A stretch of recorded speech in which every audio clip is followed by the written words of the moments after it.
So let's get to the big three. Number 3. If you could choreograph it, you couldn't choreograph it any better. The day that we believe Jesus rose from the dead and shares that victory with us, in which we trust by divine mercy, Pope Francis now shares in abundance. You couldn't have choreographed it better.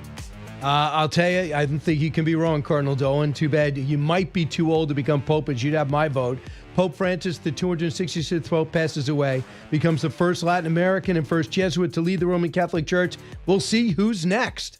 Number 2. And so when we think about the U.S. and us as being a superpower, China is highly dependent. So we've allowed ourselves to become dependent on their supply chains for critical minerals. That's the one piece that we've got to undo. Absolutely. We have to do that and pharmaceuticals. China warns, world, don't deal with the United States while the U.S. meets with India and South Korea, so screw you.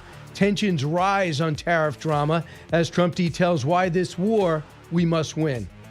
Number 1. There's another camp of Democrats who really feel like this is playing into Trump's hands. When it comes to immigration, this is an issue that Trump is still very strong on. So this is really encapsulating the broader fight that has been playing out in the Democratic Party since day one. There you go. An NBC correspondent weighing in. The border battle immigration scrum has Democrats digging in versus Kilmar Abrego Garcia. Why? And some high-ranking Dems think the focus benefits this guy named Donald Trump. With us right now is Secretary of State Mike Pompeo. Now, I guess before class, did you start yet at Columbia, Mr. Secretary?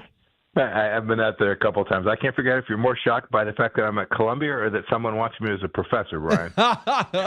Well, professor, yes. I'm thinking West Point, you know. But, I mean, I just, especially on that campus, but I love the fact that they hired you. It shows maybe they want to broaden things out. Mr. Secretary, so many different ways to go. But first off, on the Democrats' decision to dig in against this guy, Abrego Garcia, Kilmar is somebody that was picked up. You got to read the police report. They say that he has got every indication he's MS-13. Then he gets picked up human trafficking. He beats his wife, and a senator from Maryland is trying to get him back? Yeah, it's pretty remarkable in terms of the bad politics. Guys, hard to figure out why Senator Van Hall would go down there to defend a guy who's clearly a bad person and certainly deportable under a number of provisions of U.S. law. Look, there's questions about due process, whether there's a mistake, but to defend and try to get this guy back into the United States is an enormous political mistake. And I think most of the Democrats can see that. And I think most American people can see that this is precisely the kind of thing that they voted for President Trump and against Kamala Harris for. We want to secure our borders. We want a sovereign America. And this is emblematic of that very same discussion we had back in November of last year. Right. And here's Senator John Kennedy on what you said, which is right. They said that on the process, they shouldn't have put him there because he should have been, he said in one of his testimony, my life's in danger if I go back to El Salvador. Okay, could have went to any other country, but under the Aliens Enemies Act, he would go back there, and he just also told someone, I didn't fear for my life in El Salvador. Here's what Senator Kennedy said, cut 18. This was a screw-up, in my opinion. The administration won't admit it, but this was a screw-up. Mr. Garcia was not supposed to be sent to El Salvador. He was sent to El Salvador. The Democrats say, look, you know, we told you Trump is a threat to democracy. This is going to happen every other Thursday afternoon. I don't see any pattern here. I mean, you know, someday pigs may fly, but I doubt it. So whether it's screw up or not, I just cannot believe that's where the stake goes in the ground. So there's a few things going on right now. It's Saturday in Rome. They, after a 4-hour meeting, the U.S. delegation and the Iranians, I guess technically indirectly, they had a meeting, and there's enough to continue. Do you worry about this process being lengthened, or do you like the fact that we're talking to Iran? Brian, I'm untroubled by the fact we're having these conversations. It does concern me that this is the path that the Iranians want to lead us down. I don't think President Trump will let this come off the rails and sign up for a crappy deal like President Obama did. But the Iranians, no doubt, are trying to figure out can they keep enriching? That's something that we don't let our friends, the Gulf Arab states, do. Can they continue to have a ballistic missile program? That's something that we've tried to halt the North Koreans from doing. I'm hopeful that these conversations are continuing because the Iranian regime has decided that they are at their weakest strategic point in decades, that they've lost their capacity to promote terror with their proxies, and they know they need to bend the knee. I haven't seen any evidence of that, and so this is what troubles me, is that I think the Iranians are simply playing out the string, hoping they can get through another couple of years and then deal with the president next, who's not as serious about protecting Israel, protecting our Gulf Arab allies, and frankly, protecting the United States of America as well. They met with Lavrov and another Russian official, did the Iranians, before this meeting. What role is Russia having? What do you think they're asking Russia? Brian, we've talked about these different issues before. They are connected. There's no doubt they're talking to the Russians. The Russians have a presence in the Middle East. The Russians have not only bought equipment, but provided resources and money to the Iranians. There's no doubt that those two countries are working closely together. Throw in that the Chinese Communist Party is also weighing in on the side of the Ayatollah and the Iranian regime because it presents risk to Israel and drives the United States crazy and occupies our attention. V's focusing on them. This is not just the Iranians alone. This is a global geopolitical set of issues, and I'm confident that President Trump understands that as he begins these conversations with the regime. So in Ukraine, we know that Secretary of State Marco Rubio came out on Friday and said, look, we're not going to keep doing this forever. If I don't see more of a sincerity, in my words, in these peace talks, we're gonna move on. This is not our war. We're going to move on. I sense that that's a bit of deal making that Marco Rubio's doing. Yes, I think that's right. I think he was actually signaling to both parties, both to the leadership in Ukraine and to Vladimir Putin, you guys got to come off your silly positions and find a solution. I think that's what he was trying to drive to. I think it's going to require a lot more effort from the United States to put pressure on Russia. Again, I've not seen Vladimir Putin show any indication he's prepared to compromise one bit. Perhaps I'm wrong. I'm not in the room, but it's going to take real pressure. He's got to have a sense that he could lose, that the West could win before he's going to find in his heart a place to set down his weapons and create a more peaceful condition on the Ukrainian border. It looks like this, Mr. Secretary. It looks like there is going to be a minerals deal, could be announced this week. So that's important. But the Wall Street Journal. Go ahead. Yeah. No, I was going to say that's great. I think it's great the Ukrainians are prepared to do that. So I hope they use that money to buy weapons from us. The Wall Street Journal is reporting that Ukraine is under pressure to respond this week to a series of far-reaching Trump administration ideas for how to end the war, which includes allowing Russia to recognize Crimea as annexed. Your reaction? Yes, look, there's going to be a compromise. I think that's a mistake to begin in that place.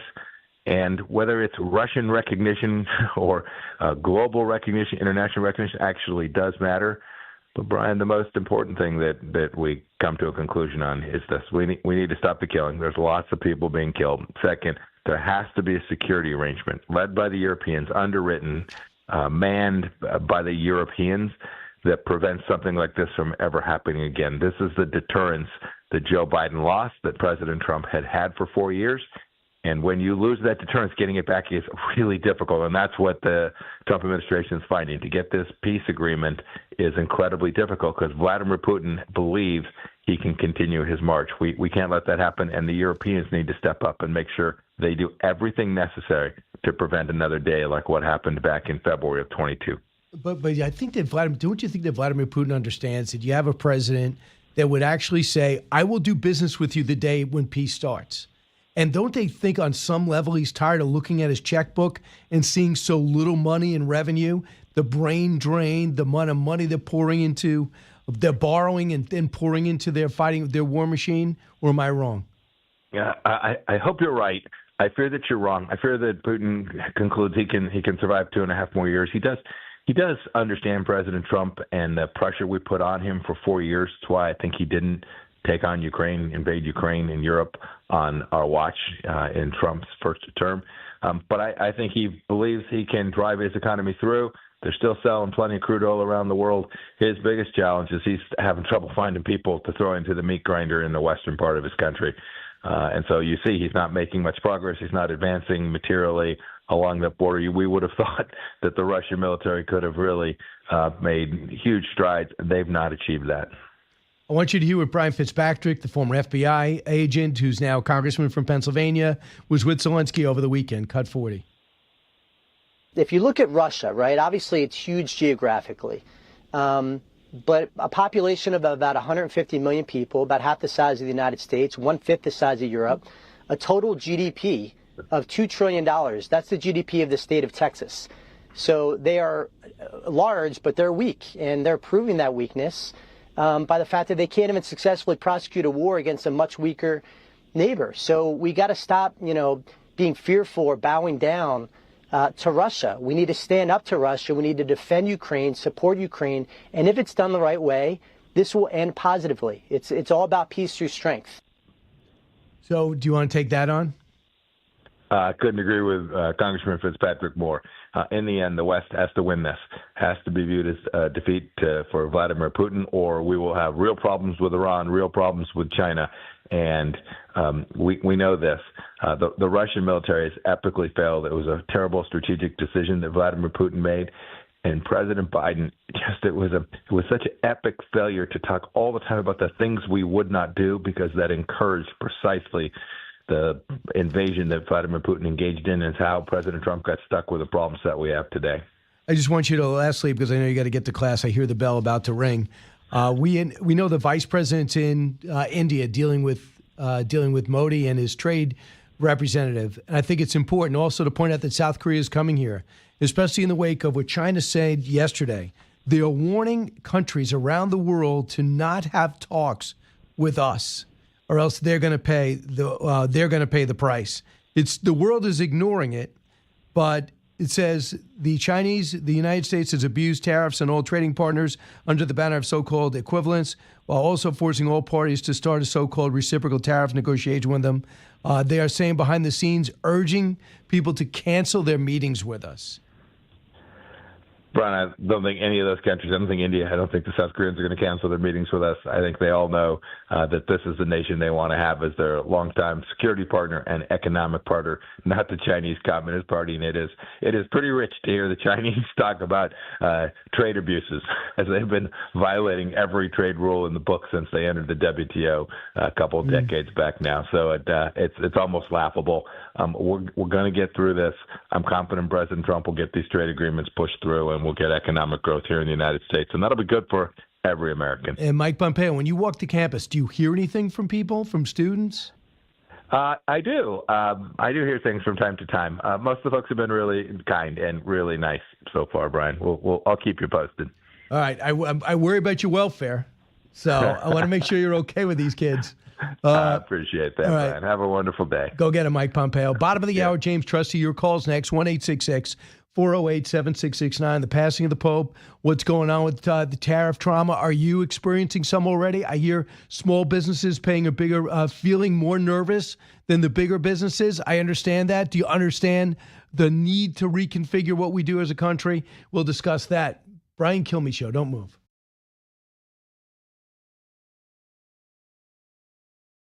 If you could choreograph it, you couldn't choreograph it any better than what happened. The last time we saw him, Easter Sunday, the last words, a blessed Easter, as he gave us his blessing. You couldn't, the day that we believe Jesus rose from the dead and shares that victory with us, in which we trust by divine mercy, Pope Francis now shares in abundance. You couldn't have choreographed it better. That is Cardinal Dolan. He was on our couch today and also had a press conference at St. Patrick's after the passing of the Pope at the age of 88. A guy that had a chance to meet the Pope, Father Michael Duffy, joins us now from Rockville-Centre, Long Island. Father Duffy, welcome. Brian, thanks for having me on this morning. Appreciate it. And people might remember Father Duffy. He did the Jonathan Diller funeral, did a fantastic job. You did meet the Pope. Father, what's your reaction to his passing? Sure. So I've had the chance to meet the Holy Father about 5 or 6 different times over the last couple of years. Certainly just a stunned shock this morning. Nobody expected this when we woke up. In fact, I was woken up by one of my brother priests in the rectory where I live, banging on my door, and with the bells tolling at 5 o'clock in the morning here at St. Agnes. The Holy Father, has obviously been in poor health and has been declining, but we thought he was getting better.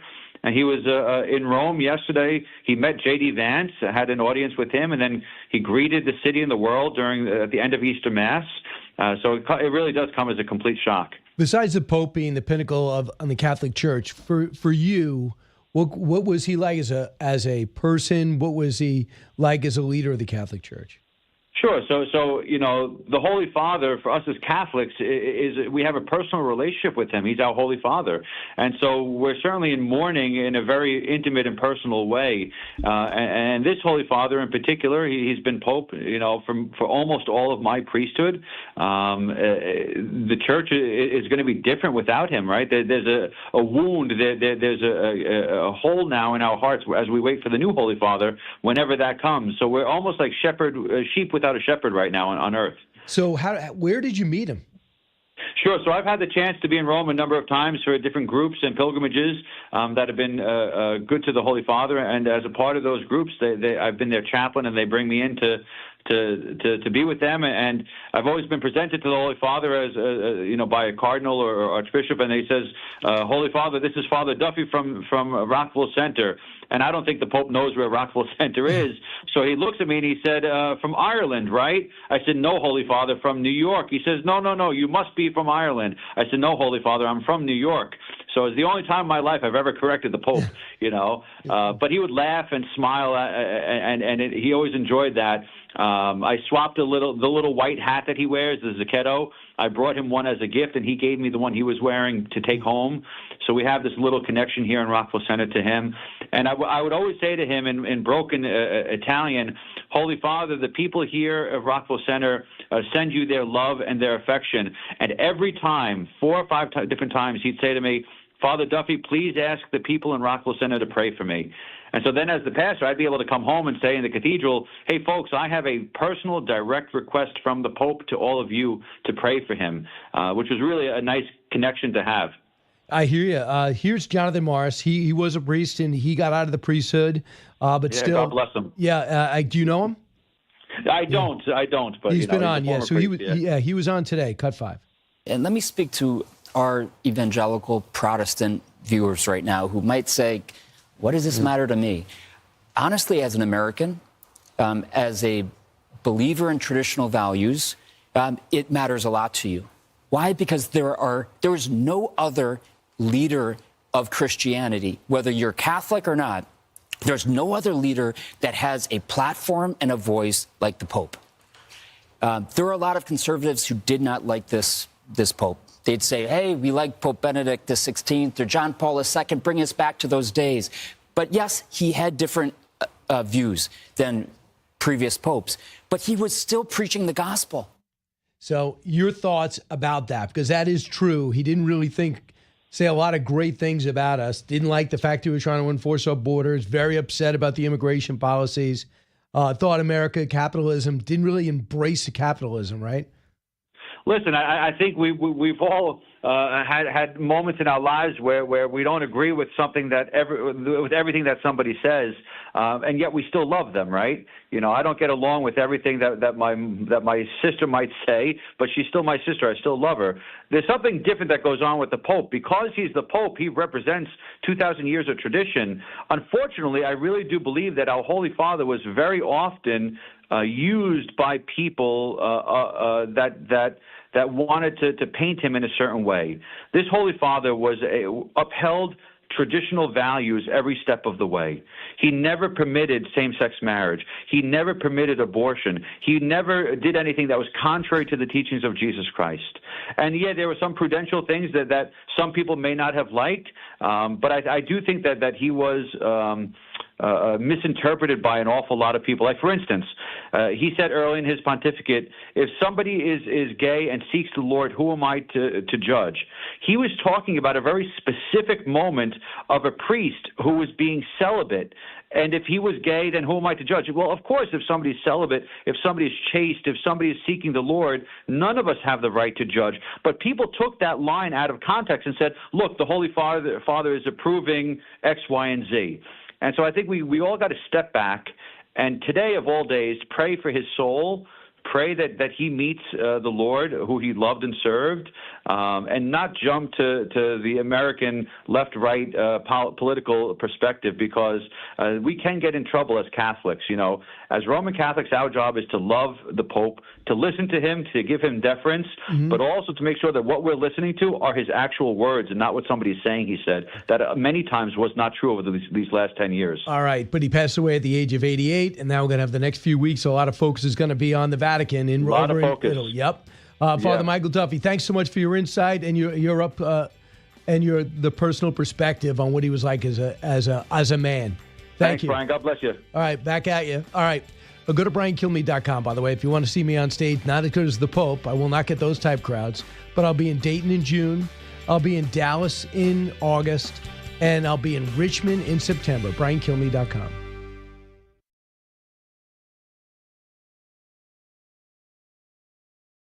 In Abrego Garcia's case, the Trump administration admitted in federal court that he'd been wrongfully abducted and sent to a prison in El Salvador. But rather than fixing the problem, as the Supreme Court has said, in terms of his need to use their efforts to facilitate his release, they reprimanded the lawyer who made that case.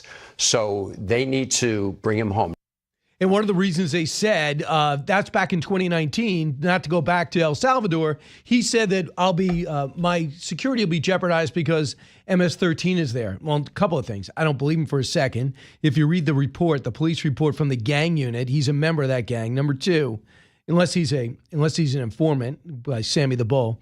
Number one. Or number two, that problem's gone. Almost everybody's locked up. You've seen the prison. You could walk the streets of El Salvador. There'd be more of a chance of being a victim of a crime in New York than El Salvador. James Trusty joins us now, former federal prosecutor attorney and former defense attorney for President Trump. Jim, welcome back. Your thoughts about what Chris Van Allen said? Abducted, is that the right word? No, then I guess everyone who gets removed from the country has been abducted. I mean, he's making it sound like Taken 3, where a poor innocent guy was dragged out of his bedroom and taken to some foreign gulag. Look, the reality is, this is an overblown situation for political reasons. Everyone's kind of enjoying the politics of it. Legally, the guy had a hearing. It was an administrative hearing that was appealed. There was an immigration officer, then an immigration judge, then an appeal of that, where they found he was MS-13 and they found he was deportable. And what's interesting, and you touched on it, the same people that are shrieking that he's not a member of MS-13 were the ones back then that said, hey, look, you can't send him to El Salvador because actually the rival gang, 18th Street, will kill him. So that's the biggest admission of gang membership in the whole story is don't send me to El Salvador because I am MS-13. And that seems to get kind of washed over by the Van Hollens of the world. Right. I mean, you got to see this stuff in this unit. I mean, this guy is called by the gang unit.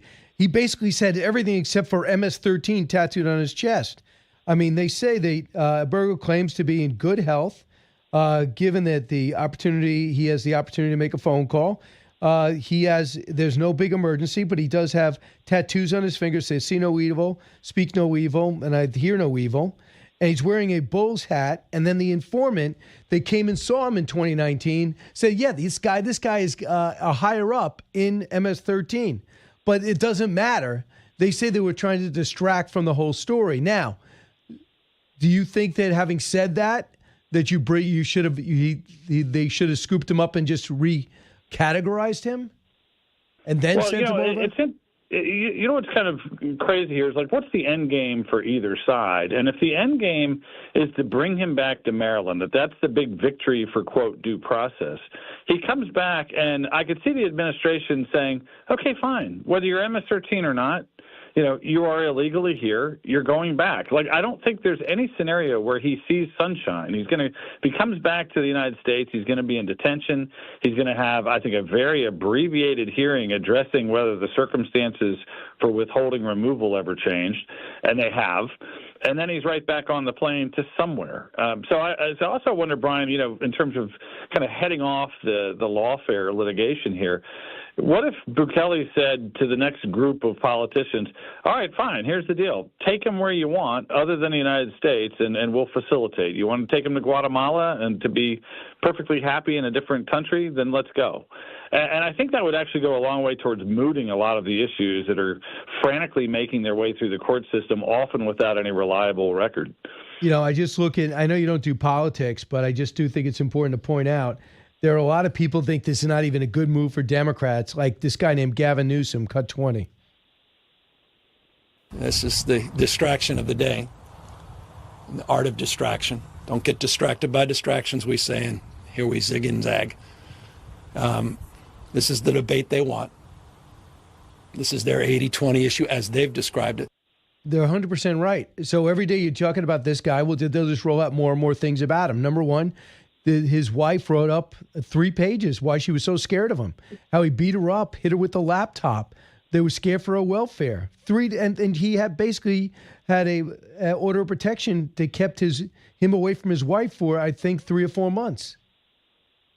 Yeah, I mean, she doesn't really deny that now. The recent interview of her was one of these things like, well, he's a great husband now, blink, blink. I mean, it struck me that there's a lot of what I'm familiar with from prosecuting of battered spouse syndrome showing up there where, she feels very scripted. She better say the right things because he might be coming back or his friends might pay her a visit. So, look, there are worse, the sad thing, Brian, there are worse illegal aliens currently in this country in terms of actual criminal records, people that have lengthy convictions for a variety of serious crimes that are still here. So is he the best target for removal with some hiccups? Probably not, but he is a good one. And I think the politics is kind of driving the story probably a little bit too much from both sides. I mean, I'd love to see the administration say, okay, fine, he's not supposed to be in El Salvador, now what? Or to actually take on the idea that we did try to facilitate his return, and you heard what the president of El Salvador had to say about it, so what's next? So the conservatives are raging right now against the Supreme Court decision on Saturday night to stop the deporting of another 200 or 300 illegal immigrants to El Salvador. They said because they didn't get due process, but the Aliens Enemies Act said they did. Where do you stand on this? Yeah, I think it's interesting because the Alien Enemies Act, if you don't like a law that's been on the books for a long time, you say, oh, they dusted off this thing from 200 years ago. If you like it, you say it's been established law for 200 years. I actually think it's a legitimate kind of war power for the president. I think it's a very open question legally whether you can say that an open southwest border is tantamount to an invasion. I think it's a fair argument. I don't know what the Supreme Court would do with it. But look, the bottom line is I think what the Supreme Court is telegraphing is, number one, we really don't want to have to intervene and make these decisions for the executive branch. Number two, we do want to have some semblance of due process. And the difference on the Alien Enemies Act cases, the Venezuelans, is they've never had any sort of hearing. The guy in Maryland had at least a hearing where they heard him out and said, you're a gang member and you're deportable. These guys, I think the answer is they should file habeas petitions down in Texas where they're locked up. Those could get denied very quickly, but it's also a safeguard if any one of them happens to be like a plumber from Cleveland that had nothing to do with Tren de Aragua. So, there is a legal avenue available in Texas where it should be. And I think the Supreme Court, or at least part of the Supreme Court, is saying enough of the venue shopping, enough of the obstruction. And if you read what Alito said the other night, enough of this kind of histrionic interventions by the courts without even having a factual record developed. So would you say this? So you round up the Venezuelan, the gang members, the tattoos, and you got 200 ready to go. Being that the court ruled, you can ship them out, got it, but they still have their day in court. Are we really going to watch these guys lawyer up, Jim Trusty, and before they got sent out? Are they going to present a case that people have to research it and present it in a hearing? Is it going to be like you or I would have? Well, to the heart of your question, yes, we're going to blow money on these hearings. But look, when the ACLU came into court, again, picking their venues carefully, they announced we represent all, whatever the number was, 268 Venezuelans subject to removal. When the court started asking them questions about their clients, they said, well, we haven't met any of them except for these 8. So we're in this bizarro world where attorneys can announce, I represent a class of similarly situated individuals. I've never spoken to 260, but trust me, I represent them. So if that's the case, then I think what's good for the goose is good for the gander. Then if you have habeas proceedings down in Texas where the ACLU files on behalf of all of them, then you can have either a very quick hearing or, frankly, you could have judges deny it on the pleadings if they think it's insufficient. So it is a burden to have these types of hearings, but it's not an unusual one. It's not usually a successful one. But if it's a safety valve to protect 1 or 2 people who probably shouldn't be on that plane, then great. We can take care of that. It just slows things down a little bit, but it doesn't change the overall arc of where this stuff is going. So I asked Andy McCarthy this last week, and he said that's just the way it is. As you know, hundreds, if not thousands of people are allowed to stay here because of special dispensation because of the horrible countries they're coming from. I'm talking about Haiti, Venezuela, Cuba, and there might be another. They got special dispensation to come here under Joe Biden. Well, Trump ended that. That was an executive order. Trump ended that. And in turn, the judges have said, yeah, well, before you send them back, you got to interview each and every one and make a case that they got to be deported. It does not seem fair to me that one executive order could trump another executive order. Why not send them back en masse?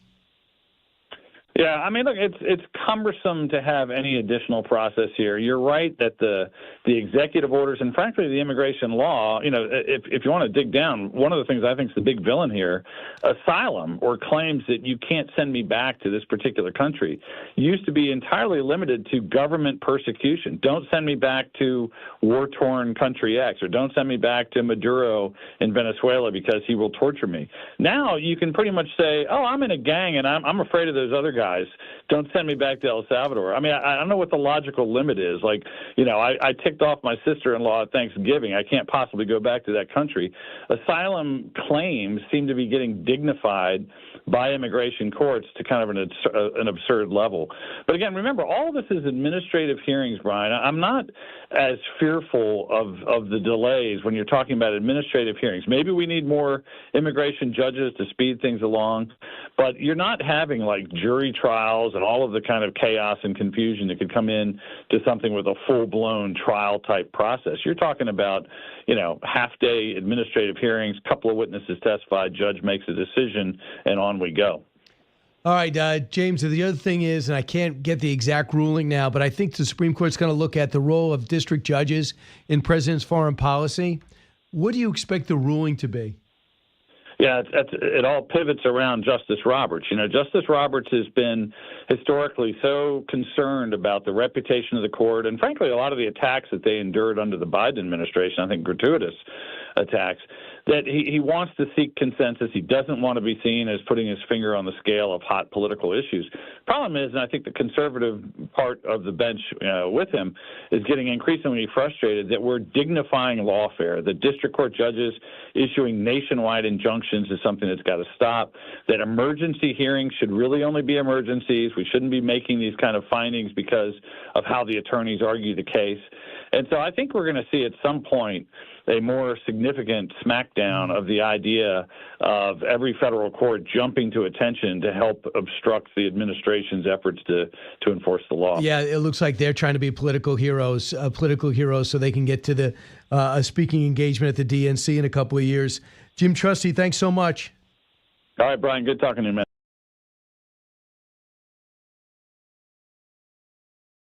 President Trump has done more in 90 days to solve this war, the largest war in Europe since World War II, than they did in the previous 900-plus days. And he's driving this towards solutions. And one thing I noticed with President Trump and been with him before is don't give him a problem unless you have a solution. And I think we've got a pretty good solution set. The minerals deal is one of them. Also go to a comprehensive ceasefire. When I talk about a comprehensive ceasefire, it's sea, air, land, industrial as well, for a period of at least 30 days, and then it builds to a longer peace deal, a permanent peace deal as well. And I think we're on a good path.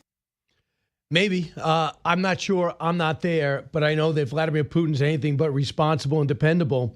Congressman Brian Fitzpatrick's got an FBI background, now House Intel and Ways and Means Committees, chairman of the subcommittee on the CIA. Congressman, just fresh off a trip to Ukraine. Congressman, what did you find on the ground? It was different this time when you visited with Zelensky.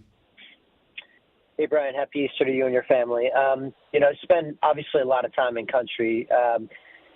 I've never gone as far, obviously given the status of the war and the location of where we went, got a much more up close and personal view, getting to see the terrain, talk to the troops on the front line, everything from their, old school artillery units to their more state-of-the-art drone operations and everything in between.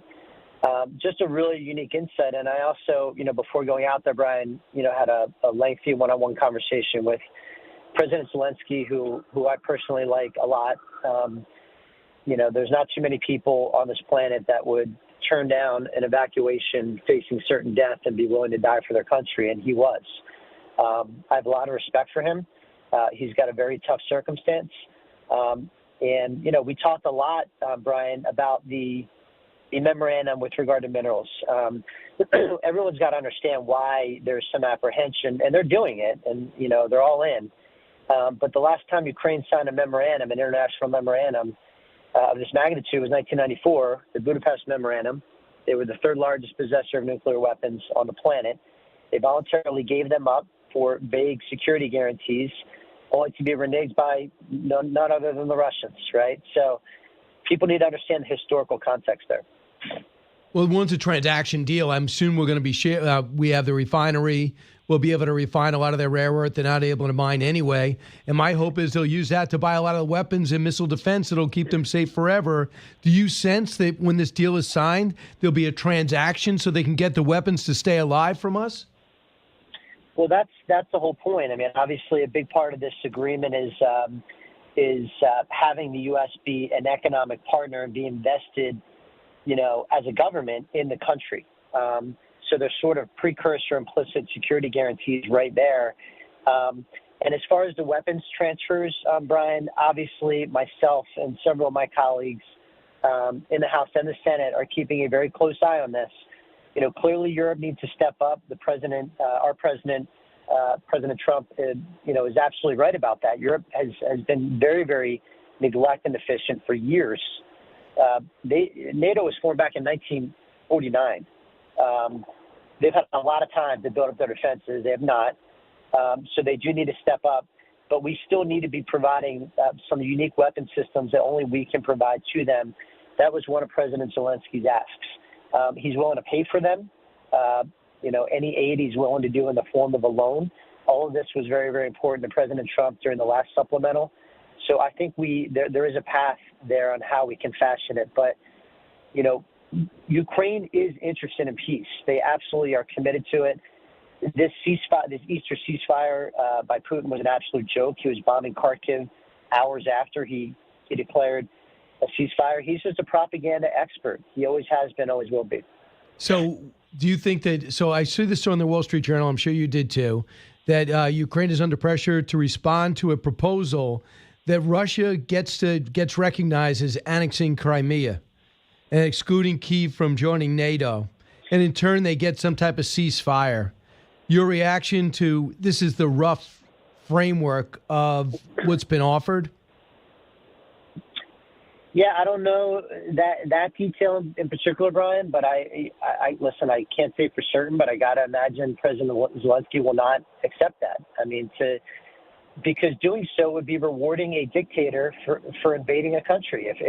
If the message that's being said and the precedent that's being set is that if you invade a sovereign nation and you get rewarded by territorial gains, then what message does that send as Xi Jinping vis-a-vis Taiwan or Kim Jong-un vis-a-vis South Korea? It sends a terrible message, right? The message ought to be go back. And if they want to create a DMZ, a demilitarized zone similar to North and South Korea for those contested areas, I think he would agree to that. And as far as NATO membership, that is not something that any country can impose either affirmatively or negatively on any nation. That's their decision, and the alliances decide not to accept them. So I think those are absurd demands, and I think it also sends a wrong message, Brian, that if Putin gets those things, then he will have been validated and vindicated in his decision to invade, and that would be a very bad precedent to set. So right now, is time is on whose side? That's a great question, and that is a question that I repeatedly ask out there because you get different answers depending on who you talk to. Conventional wisdom has always been that time is on Russia's side just because they have more people, they have more weaponry, and they can just wear their opponents down through a slugfest. But I got a very different message from the frontline troops out there. When I asked them about some of the, territorial gains we're hearing by Russia in recent days, they brought up Avdiivka. That was a major pivotal point, a city that fell. But hearing and listening to them out there, they told me that Avdiivka fell because Russia just leveled the town, and there was really no shelter or any area for the Ukrainians to have cover, so they moved back. This is their response to that, Brian. If Russia is so well suited, why are they begging China for weapons, and why are they begging North Korea for soldiers? Everybody that's fighting for Russia is not fighting because they believe in the cause. They either have conscripts that are doing it for very generous sums of money, or they have mercenaries that are doing it for their freedom. None of their soldiers have the morale like the Ukrainian soldiers who are fighting for their freedom. They analogize their fight right now to the United States' fight in 1776 with the Continental Army. There's parallels visibly in all of their stations over there. So Congressman, I agree with you, but do you think it's possible, and I spoke to a Trump official over the weekend, to get a weapons package through Congress? I think the answer is no. Well, they said that last time, and we got it through. Now, granted, that was, the last Congress, a very different makeup, different White House. All I can tell you is this, Brian, there is an outcome determinative number of us in both chambers, including in the House GOP, that believe that this is time sensitive, that it's existential, and that it's legacy defining. You can't say that about many issues. So we have tight margins. And with those tight margins comes a lot of bartering and negotiating on a lot of different types of bills. So we are going to inject this into the mix of all sorts of legislative priorities, both domestic and foreign, to make sure that, overall we're addressing the things that we need to address. Last time, Brian, myself, Don Bacon, Mike Lawler, Nick Laloda, a number of us filed a discharge petition on this very issue. We are not afraid to do so again because we believe it's that important. And I want to emphasize, Brian, this can be, and by the way, last time what we did, we tied it with border security. So it was, I believe, an excellent piece of legislation because it addressed legislatively the gaps in border security. It was called the Defending Borders, Defending Democracies Act. As President Trump has proven, there's a lot of this is solely in the purview of the executive branch. Joe Biden decided not to enforce the laws that we had on the books. President Trump has decided to enforce them. But there are some issues that specifically have to be addressed by Congress. For example, addressing or modifying the credible fear standard for asylum, the catch and release provisions that we want to codify. And if we can tie that to military-only Ukraine funding, not humanitarian aid, only military, required that all the money's got to be spent in the United States and that all of it is fashioned as a loan and not a grant. I don't see how anybody can oppose that because all the money that would be going to Ukraine, it's not money. It would not be any money, any dollars. It would be equipment only made inside America, and they'd have to pay it back.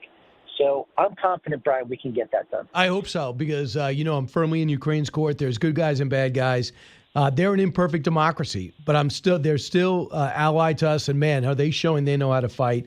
I do think they should draft 18-year-olds. The fact that the average age is 27 and they don't draft 18-year-olds, I find befuddling. Yep. And Zelensky would tell you, that is on the table, so know that. Zelensky would tell you that he needs to somehow preserve the future of his country. And, he's already had 20,000, that's a conservative estimate, Brian, 20,000 children that were kidnapped, ripped away from their parents, and sent to re-education camps deep inside the Russian territory. All right. So glad you went over there, Congressman Brian Fitzpatrick. Thanks so much. Appreciate your insight. You bet.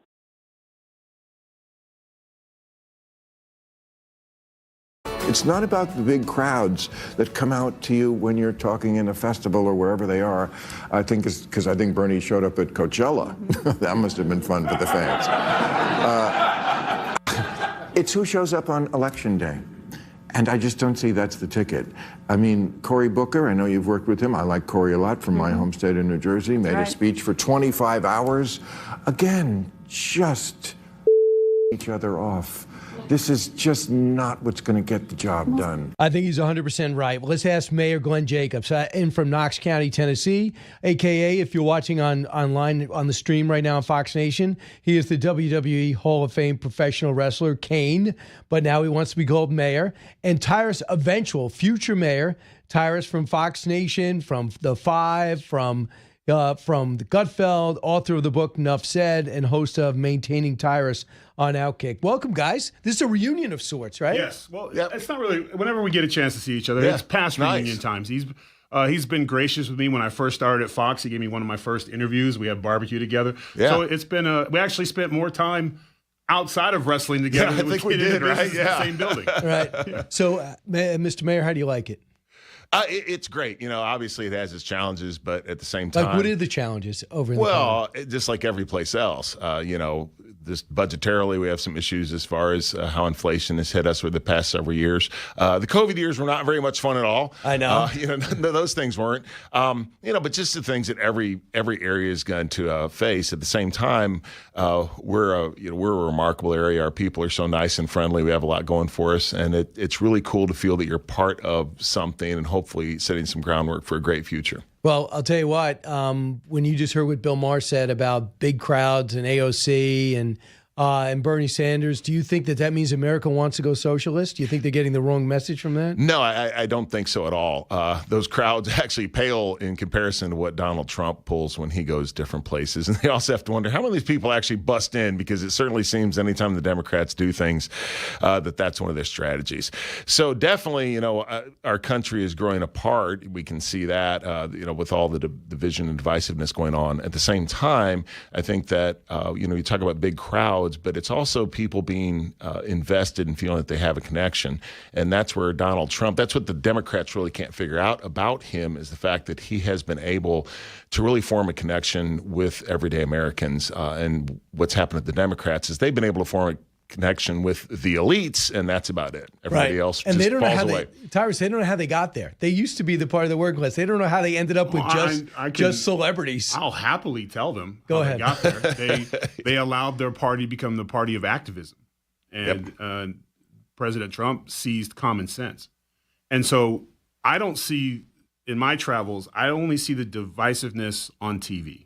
I only see the divisiveness when the Democrats are in front of the camera.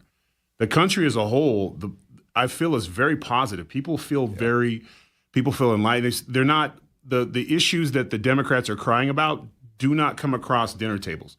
No one is going, oh man, I wonder how many illegal alien criminals are going to be deported Salvador tonight. Please pass the potatoes. I can't wait to watch that guy play soccer against my girls. Yeah, you know, like those things. Exactly. Yeah. Those things are not on the board. They're out of touch, because when you are run by activists, the only way the activists can continue is if there's controversy, and most activists make it up. It's a feelings, and they talk about things that aren't real. What President Trump has jumped on was the easiest thing in the world. It's how I make my living.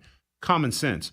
If a strike's a strike, it's a strike. If it's a ball, it's a ball. You don't say it could have been a strike, but the oppressive pitcher put too much pressure on it, and then the catcher refused to pull it in. And that's why, you know, and people, when you start talking, like, you lose them, and that's the problem. No one's voting for AOC and Bernie Sanders.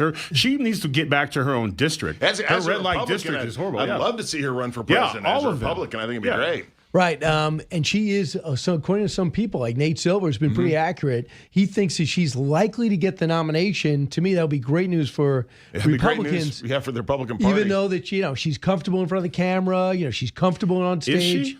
I see a lot of gaffes, a lot of weird mannerisms. She puts on accents, but who doesn't? Yeah. Well, I don't. You don't? Okay. No. All right. So a couple of things.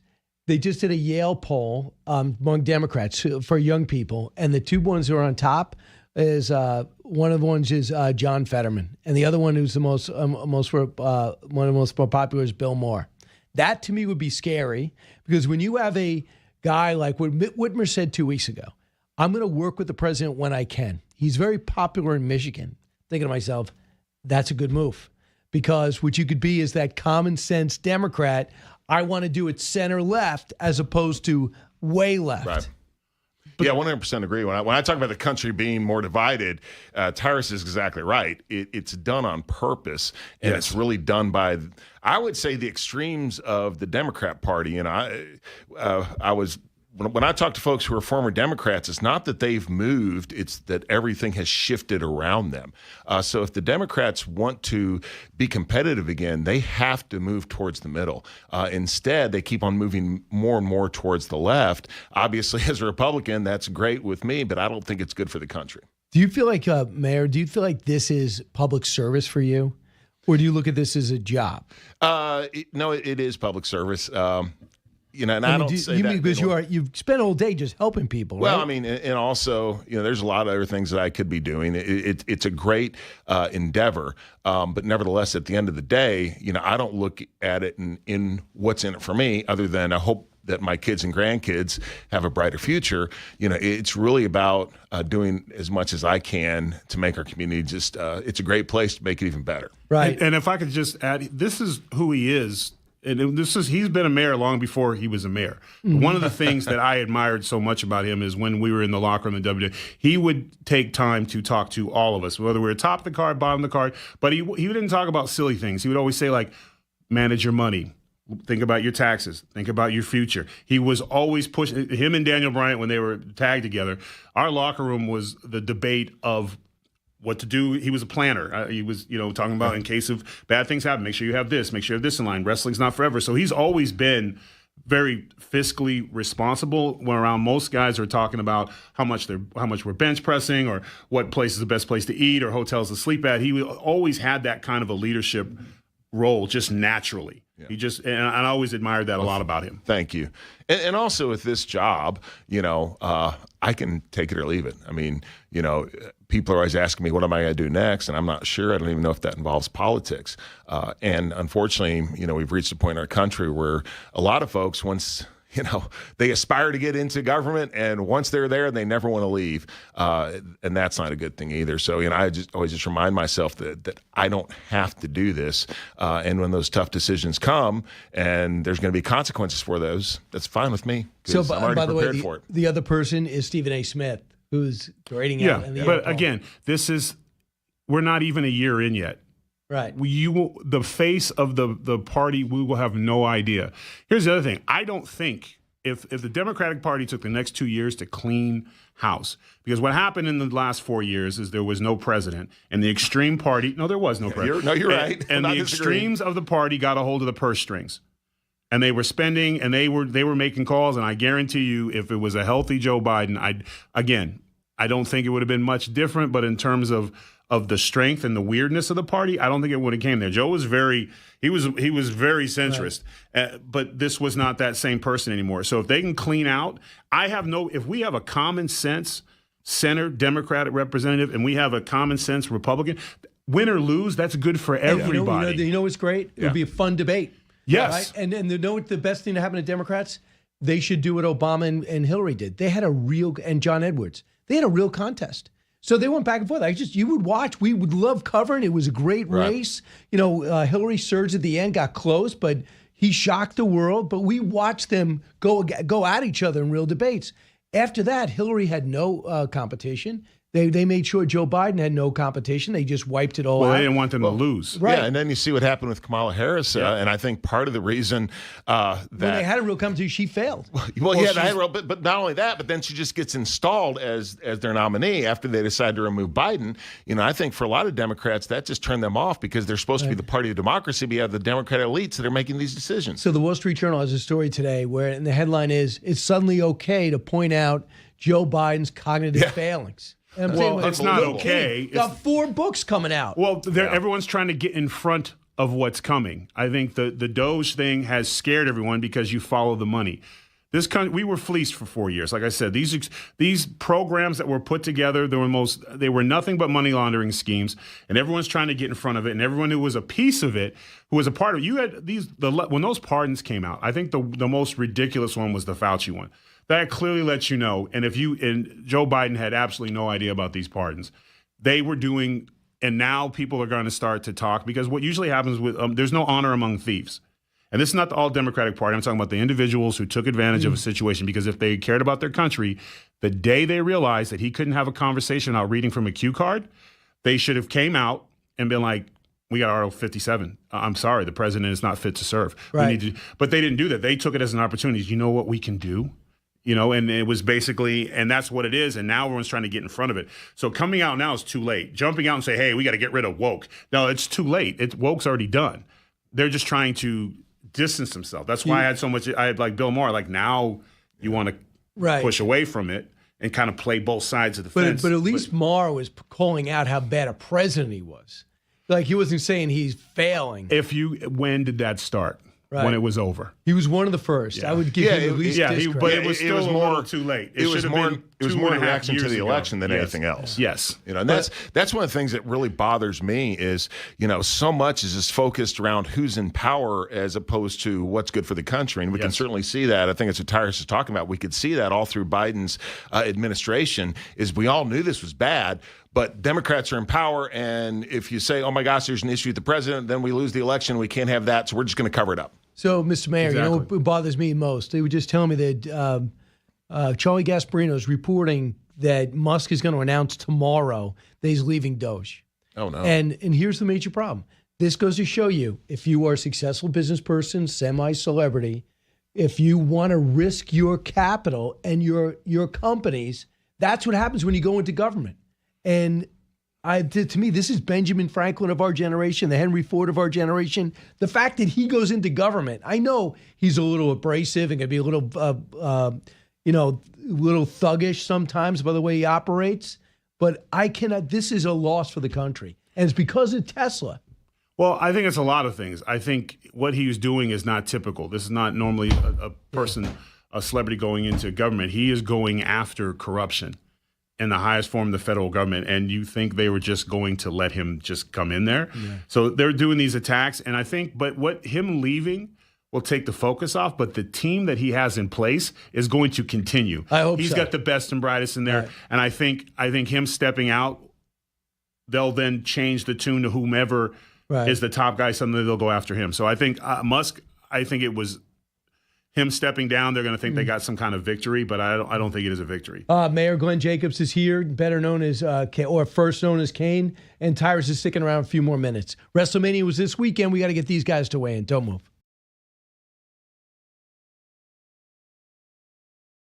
Cover by Cena. Patton's in the ring. John Cena has set the record.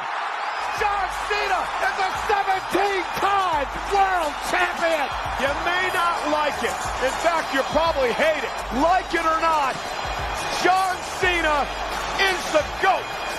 There is no longer a debate. With a 17th world title, John Cena is the greatest of all time. So there goes. John Cena beats Cody Rhodes for the championship. Wow, look at your body language, Tyrus. Huh? Look at your body language. I'm sorry. So you're upset by this? No, I already worked out. So anytime I hear the crowd and the bell, I start thinking I would have kicked out at 2 and then I would have put him in bomb. But I couldn't be happier. John is a class act. It's common knowledge what he did for me, my WrestleMania moment. We got cut and Vince was like, I don't know what we can do. And then John looked at me and the gorilla and he goes, I have to go to the bathroom. It's going to take me like 6 to 8 minutes. And I said, 6? And I went out and I did Mama Clay and the thing, and I wouldn't have had that moment had it not been for him. That's a top guy who didn't need to do anything for anyone. Right. So for him to get that, I think it's great. And I think Cody, his stock's going to go up too. Nobody loses in a match like that. No. And that's what you want. And I mean, WrestleMania, again, 61,000 people, I think, at this year's event, a 2-night show. When I first started, we were still doing those in arenas back in 1997. My first match, my first WrestleMania as Kane against The Undertaker, we had about 20,000 people at it. It was at the new Boston Garden or whatever that is now. To think to where it's evolved now, then with everything that surrounds it, as far as their the WWE world, I think they call it, with all the autograph sessions and appearances and exhibits. It's unbelievable. Yeah, it's an unbelievable event. So how are they doing without Vince at the helm? So, right now, Paul Levesque, Triple H, is over talent relations, and I think things are going very, very well. Wrestler himself, right? Yeah, he has the greatest wrestling mind of anybody I've ever met. And I don't just mean as far as in-ring or, we talk about like putting matches together. His understanding of the wrestling business is, it's a different level than everyone else's. And then you look on the other side with the production side and the TV side, and they're drawing more revenue than they ever have. So the company's actually doing better than we were talking about the Attitude Era. Yeah. But the company's actually in better financial shape than it was when I was there throughout the Attitude Era, which is the previous high water point. What makes Triple H so unique in this is that he started at the very bottom of the wrestling world. I think his name was Terrorizing, and he came. It was WCW. Oh, by the way, I recently watched a video of you with a vest when you were kind of an arrogant bad guy in WCW. You had a really cool name. I meant to send it to you, but I'll do that later. But keep it to yourself. I don't want to see that. No, it was good. It was good. Oh, Sting got you. But the thing about Triple H is that he's been through every part of it. He's been through the worst part of it. He had that match where Warrior wouldn't sell anything, and he had to wrestle in pig slop, and then he just kept continuing to evolve and grow. And he's one of the great minds, and he learned he was underneath Vince all that time, so he could take the good and the bad, and he put it together. And the one thing I liked about him, and I always say that he was fair and honest, and that's very rare. Like if you weren't going to get what you wanted, he's going to be the first one to be like, hey, it's not your time, or you're not ready yet, or whatever. There's no BS with Triple H. What about was it the ECW, the other one? Oh, what's the one over with the Khan? Way to do research. Nice. Khan. AEW? Yeah. Listen, the more wrestling companies you have, AEW, NWA, New Japan, TNA, the more you have, that means more opportunities for the boys and the women. But it's not great for the sport, is it? It's wonderful for the sport. Competition's always good. Here's the thing. Sometimes you can be in a place too long. And the one thing that was nice about the old eras and the territories is, let's say Dusty Rhodes was champ and he was doing his thing and then he lost, and then they're pushing the other guy and he's kind of in the shuffle. So, hey, you know what? I'm going to go to Memphis. And it's nice where you, like, look at Cody. He went to AEW. Because I never saw Dusty Rhodes because I was in the Northeast. Right. But you having other places to go to reinvent yourself. Hell, if I didn't go to TNA, Tyrus never would have been born. So, I mean, it's just you need places to go. And then I went to the NWA and finally, I got the NWA championship at the Super Bowl. You can grow and evolve, and it's good to have places to go. Yeah, and competition's always good. Back during the Monday Night Wars, which was basically us against WCW, that was where a lot of the things that we see now as far as just the business changing, that's why they happen. Mayor Glenn Jacobs, thanks so much. Tyrus, always great. I would have been a great wrestler. It's too bad you didn't have time to respond. Manager, you and Jimmy Hart. Really? Pound for pound. I think Jimmy's like a little more muscular than you. I'm thinking fighter. Brian the something I was thinking fighter. Yeah.